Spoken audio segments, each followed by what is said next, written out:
प्रेम प्रणाम जी सुंदर साथ जी। आज कीर्तन ग्रंथ के 55वें प्रकरण का मंथन करेंगे। यह प्रकरण वैसे तो 5 पद्मावतीपुरी धाम पन्ना में उतरा है, लेकिन कहीं कहीं हरिद्वार के शास्त्रार्थ का प्रसंग भी यहाँ विस्तृत रूप से वर्णित है। महामती जी कहते हैं, आए आगम वाणी इत मिली, विश्व मुख करत बखान, कौले सबन के पूरन भये, आए सो पहुँचे निशान।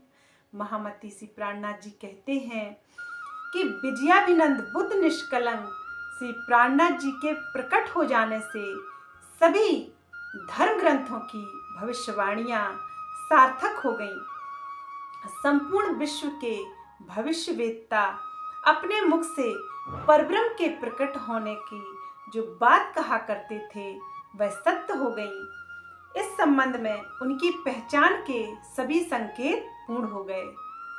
अतः सुंदर साथ जी, जो धर्म ग्रंथों में, हिंदुओं के धर्म ग्रंथों में पुराण संहिता, माहेश्वर तंत्र, भविष्य दीपिका, बुद्ध गीता तथा भविष्योत्तर पुराण में परब्रह्म के प्रकट होने का जो समय है और जो कतैब परंपरा में आखिरी मूसा, आखिरी ईशा तथा आखरुल जमाम इमाम मेहदी साहिबुज्जमा के रूप में प्रकट होने का जो वर्णन है, सभी का समय लगभग एक है।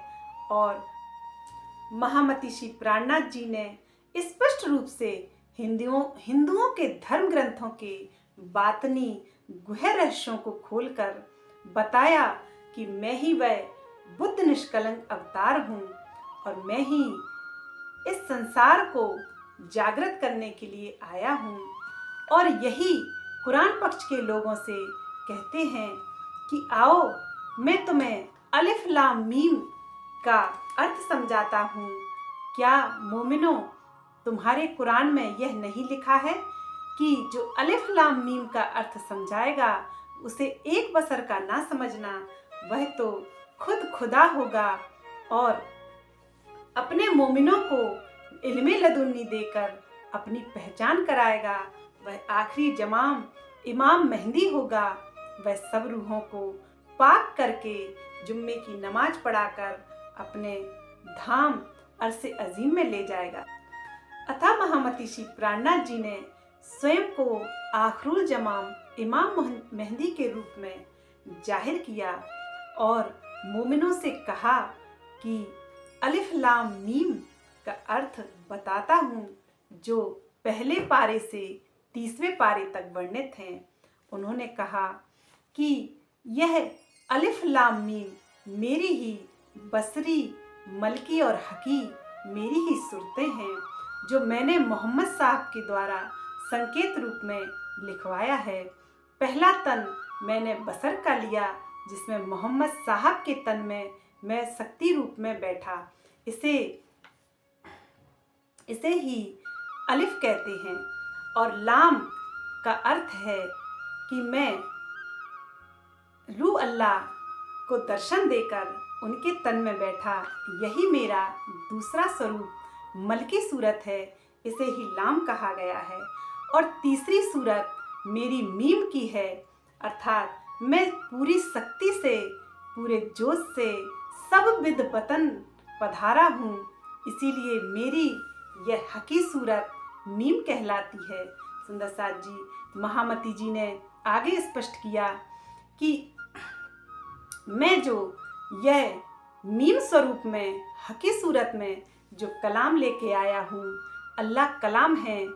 यह मेरी कुलजम स्वरूप वाणी में स्पष्ट रूप से दर्शाता है, जो मैंने कुरान के अनुसार संकेत रूप में लिखवाया है।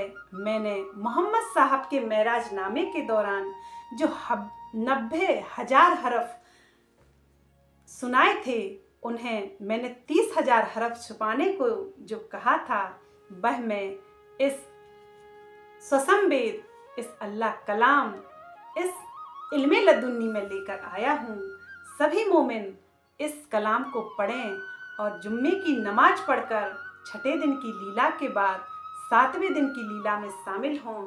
और जब मैं कजा करूँगा, न्याय की लीला करूँगा, तब तुम्हें दोजक की अग्नि में ना जलना पड़े, पश्चाताप के आंसू ना रोना पड़े और मेरी मोमिन रूहें जल्दी से जल्दी अपने निज स्वरूप की पहचान करके अखंड अविनाशी उस अरसे अजीम में जा सकें। सुंदर साथ जी, महामती जी का यही कहना है कि जो धर्म शास्त्र की जो छुपे भेद हैं, रहस्य हैं, उनको वे खोल रहे हैं। आगे महामती जी कहते हैं, चेतो सबे सत्यवादियों, सुनियो सो सदगुरु मुखवान, धनी मेरा प्रभु विश्व का, प्रकटिए परवान। कहते हैं, सत्य का बखान करने वाले हे ज्ञानी जन, अब आप सावधान हो जाइए। सबके सद्गुरु के स्वरूप में प्रकट होने वाले स्वयं पार ब्रह्म हैं, स्वयं वह खुदा हैं। उनके ही मुखारविंद की वाणी सुनिए। वह मेरे प्रियतम हैं और संसार के प्रभु हैं। सुंदर साथ जी, महामती जी कहते हैं, यह सुसंवेद की वाणी सभी धर्म ग्रंथों के बातनी रहस्यों का निचोड़ है। इसे ही पढ़कर किसी भी धर्म ग्रंथ को अलग से पढ़ने की जरूरत नहीं है, क्योंकि वे तो स्वप्न की बुद्धि से उनके अर्थ किए गए हैं। लेकिन यह तो आसमानी किताब है, यही असली आसमानी किताब है, जो वेद कतैव से परे, जो कुरान से परे, जो सभी हदीसों से परे उस अल्लाह की मति है, महामति है। इसको ही महामती जी कहते हैं कि यह तो जागृत बुद्धि का ज्ञान है, जो अक्षर नूर जमाल के सत अंग नूर जलाल की जागृत बुद्धि अस्राफील के द्वारा जाना जा सकता है। महामती जी आगे कहते हैं, मैं जो आई ब्याहन दुल्हे को, दुल्हा आए मुझ कारण, बांधे पालव सो पालव, पाट बैठे दुल्हा दुल्हन। कहते हैं, महामती श्री प्राणनाथ जी कहते हैं कि मैं जागनी ब्रह्मांड में अपने दुल्हा, अपने प्राणनाथ, अपने श्री राज जी से विवाह करना चाहती थी और धाम धनी भी मुझसे ऐसा ही संबंध चाहते थे। इसलिए इस प्रकार हम दोनों के एक दूसरे से पालव बंध गए और विवाह के लिए पाट पर बैठ गए। महामती जी समझाते हैं, इंद्रावती जी धनी से विवाह करने का भाव अपने धाम हृदय में श्री राज जी के अखंड स्वरूप को बसा लेना है और उस हक बका को अपने हृदय धाम में बसा लेना है, अर्थात धाम हृदय को ही अर्श दिल कर लेना है। आगे महामती जी कहती हैं, सत्य पर सत्य दो पर्वत, तोरण बांधे हैं बंध, बिन थलिए विवाह हुआ, हाथों हाथ जोड़े मूल सनबंध, हाथों हाथ जोड़े मूल सनबंध। महामती जी कहते हैं, बेहद और परमधाम रूपी दो पर्वतों को स्तंभ मानकर उनके बीच में तोरण बंध बांधकर सजाया है। इस प्रकार हम दोनों का विवाह किसी स्थूल भूमि के आधार पर नहीं शीघ्र ही हम दोनों अपने पूर्व के मूल संबंध से जुड़ गए। महामती जी यही समझाते हैं कि निस्बत के कारण ही प्रियतम परब्रह्म की पहचान होती है। बिना अंकुर, बिना निस्बत से उसको कोई नहीं जान सकता और जागृत भी नहीं हो सकता। महामती जी आगे कहते हैं, मंडले खंडल में मांडवो चोरी थम रोपे हैं, 400 थम थापे थिर कर, कहूँ सो तिनको प्रकार। कहते हैं मेरा विवाह मेरे प्राणनाथ से हो गया है। विवाह का मंडप अखंड भूमिका में बनाया गया है। इसमें वर वधू के बैठने का स्थान 4 अखंड थम्मों को स्थित करके बनाया गया है, जिसका मैं वर्णन करती हूँ। अक्षरातीत ने ब्रज में 11 वर्ष 52 दिन तक श्री कृष्ण जी के बाल रूप में रास की किशोर रूप में लीला की। इसी प्रकार इस जागनी ब्रह्मांड में श्री देवचंद जी तथा श्री मेहरराज जी के तन में लीला की और इन लीलाओं में परम धाम के सुखों की लज्जत भी ली। महामती जी आगे कहते हैं, एक ब्रज दूजो रास, दूजे दोए बैराट, 4 थम्मो चोरी रचियो सोने चल घाट। इन 4 स्वरूपों ब्रजराज देवचंद जी और शिव जी के रूप में इनको ही स्तंभ बनाकर मेरे विवाह की चोरी अर्थात यज्ञ वेद सहित विवाह के लिए प्रयुक्त स्थान बनाया गया, जिसके द्वारा मुझे विवाह के अखंड सुख प्राप्त हुए। महामती जी आगे कहते हैं, एक बेर एक मांडवे, मोर बांधियो शीस, ब्याही 12,000 को और 1024। कहते हैं इस जागनी ब्रह्मांड में अक्षरातीत ने अपने सिर पर वर का मुकुट मोर धारण कर लिया है और विवाह मंडप में 12,000 ब्रह्म सृष्टियों के साथ साथ 24,000 ईश्वरी सृष्टि के साथ विवाह किया। महामती जी कहते हैं इस जागनी रास में महामती जी यही समझाते हैं कि इस जागनी रास में 12,000 ब्रह्म सृष्टियों की सुरता पर 24,000 ईश्वरीय सृष्टि अर्थात कुमारिकाओं ने भी आवेश रूप में प्रियतम प्राणेश्वर की जागनी लीला में हिस्सा लिया और 36,000 संयोग के साथ एक साथ ही विवाह कर लिया, अर्थात सभी को अपने प्रेम रस में डुबो दिया, सभी का ईमान पक्का कर दिया और वे सुख दिए जो धाम धनी अपनी अंगनाओं को धाम में देते थे। उन अंगनाओं के साथ साथ ईश्वरी सृष्टि ने भी प्रियतम के प्रेम रस का पान किया। महामती जी आगे कहते हैं, 3 फेरे दुल्हे पीछे फिरी, चौथे फेरे आगल भई, अब ये लीला सब गावसी, सब मिल करी है सही। 3 फेरों में तो मैं अपने धनी के पीछे चलती रही, किंतु चौथे फेरे में मैं धनी के आगे आगे चलने लगी। अब इस जागनी लीला की महिमा तथा आनंद को सभी लोग मिलकर गाएंगे। 3 फेरे अर्थात सुंदरसा जी ब्रज रास और देवचंद जी की लीला से है और फिर अक्षरातीत श्री राज जी अक्षर ब्रह्म एवं श्री श्यामा जी की आत्मा में विराजमान थे, किंतु चौथे फेरे में जब ये 5 शक्तियां श्री इंद्रावती जी के धाम हृदय में विराजमान हुई तो उन्होंने अपने से बड़ी शोभा इंद्रावती को दे दी और कह दिया कि हे इंद्रावती, अब तू इंद्रावती नहीं, तू ही प्राणनाथ है, तू ही 5 शक्तियों से युक्त हो गई है और तू तू ही पंजावाला साहिब के नाम से इस संसार में विख्यात होगी।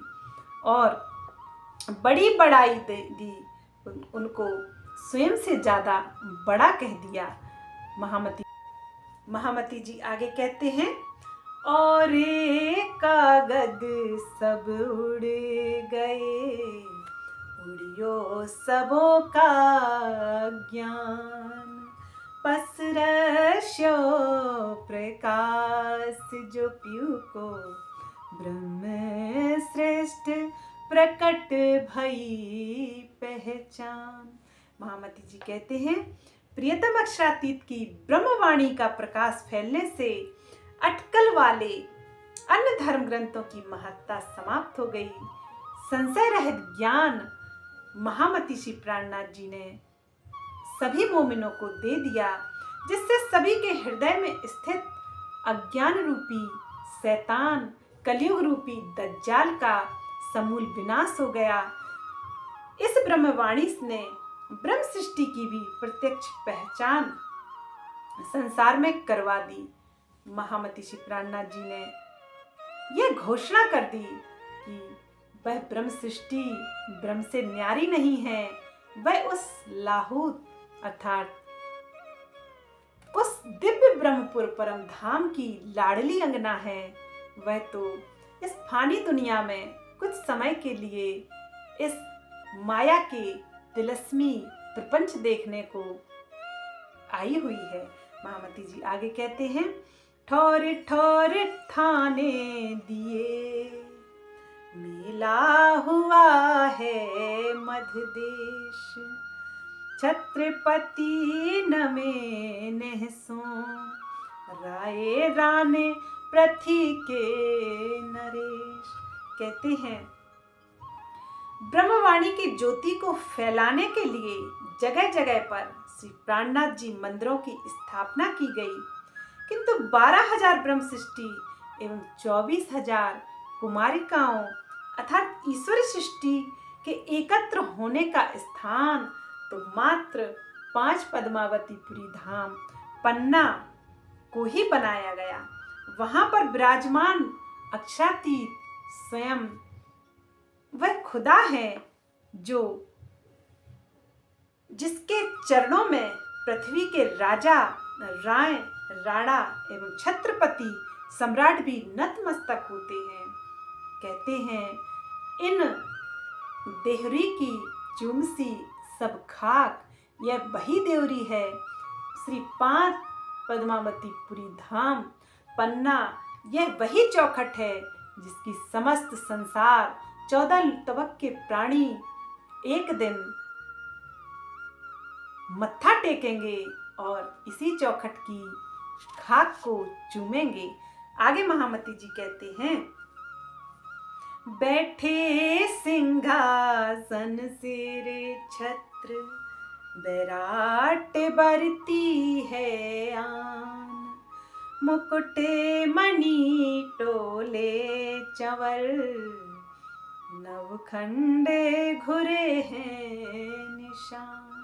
कहते हैं, महामती श्री प्राणनाथ जी कहते हैं, श्री 5 पद्मावतीपुरी धाम में सिंहासन पर विराजमान हुए हैं। उनके सिर पर छत्र शोभायमान है। उनकी महिमा संपूर्ण ब्रह्मांड में फैल रही है। राजाओं में शिरोमणि महाराजा छत्रसाल एवं अन्य ज्ञानी और विरक्त परमहंसों में शिरोमणि सुंदर सार उनके ऊपर चंवर हिला रहे हैं। पृथ्वी के नवों खंडों में उनके प्रकट हो जाने के संकेत दृष्टिगोचर होने लगे। सुंदर साथ जी, यह आखिरी समय है। अब तो ब्रह्म सृष्टियां झुंड की झुंड जागृत हो रही हैं और उसकी कृपा से सभी जीव सृष्टियों को भी अखंड मुक्ति प्रदान होगी। अखंड मुक्ति में वे भी बहिस्तों में अपने निज स्थान को प्राप्त करेंगे। आगे महामती जी कहते हैं, जो ते जागृत बुद्धि जोर हुई, सतबानी किया है विस्तार, कालिंगा कुली मारिया, सत सुख बरत्यो संसार। महामती जी कहते हैं, जागृत बुद्धि के ज्ञान की ज्योति और अधिक प्रज्वलित होती जा रही है और अखंड धाम की ब्रह्मवाणी का विस्तार बढ़ता ही जा रहा है। इस अलौकिक ज्ञान ने लोगों के हृदय में स्थित अज्ञान रूपी कलयुग को मार डाला है। अब संसार अखंड सुख को पाने की राह पर चल पड़ा है। सुंदर साथ जी, यह महामती जी इस समय की बात कर रही हैं, जो यह समय चल रहा है। उस समय उन्होंने भी ये भविष्यवाणी की थी कि ऐसा समय आएगा। सुंदर साथ जी, ऐसा समय तो जरूर आएगा। ऐसा समय लाने के लिए हमें उस वादे को याद करना होगा, धामधनी के उस वचन को याद करना होगा, जब वे कहते हैं, हे मोमिनों, हे ब्रह्म सृष्टियों, यह छठे दिन की लीला तुम्हारी है। मैं तो झूले पर, गुम्मट जी के झूले पर बैठकर अब अखंड की उस लीला में खो रहा हूँ और मेरी नजर तो पल पल तुम पर ही रहेगी। मुझे जाहिर करने का उत्तरदायित्व अब तुम्हारा है और तुम्हारे ही धाम हृदय में बैठकर मैं इस अखंड ज्ञान को प्रकाशित भी करूंगा। पर यह शोभा तुम्हें ही मिलनी है। महाराजा छत्रसाल जी से इस तरह के वचन कहकर वे 5वें दिन की लीला को समाप्त करके झूले पर बैठ गए और छठे दिन की लीला को मोमिनों के हाथों सौंपकर स्वयं के जाहिर होने की बात कही और इस अखंड घर की बातें, इस अल्लाह कलाम, इस स्वसम वेद के प्रचार की बात उन्होंने रखी। उन्होंने कहा, किसी भी प्रकार का दिखावा, किसी भी प्रकार का कर्मकांड नहीं होना चाहिए। केवल और केवल मोमिनों की छठे दिन की लीला में मुझे जाहिर करो। जो ब्रह्म सृष्टियां मेरी बाट देख रही हैं, सबको जागृत करो और अपने निज धाम, उस सुख के सागर, उस 8 समुद्रों से घिरे हुए समुद्र वाले परम धाम में उन्हें जागृत करो। 25 पक्षों की लीलाओं में मूल मिलावे के ध्यान में चितवनी में डुबो दो, तभी सुरता उस धाम में जागृत हो सकती है और कोई उपाय नहीं है। सुंदर साथ जी, 55 प्रकरण थोड़ा बड़ा है, इसका मंथन हम कल करेंगे। बोलिए प्राणनाथ प्यारे की जय। प्रेम प्रणाम जी सुंदर साथ जी।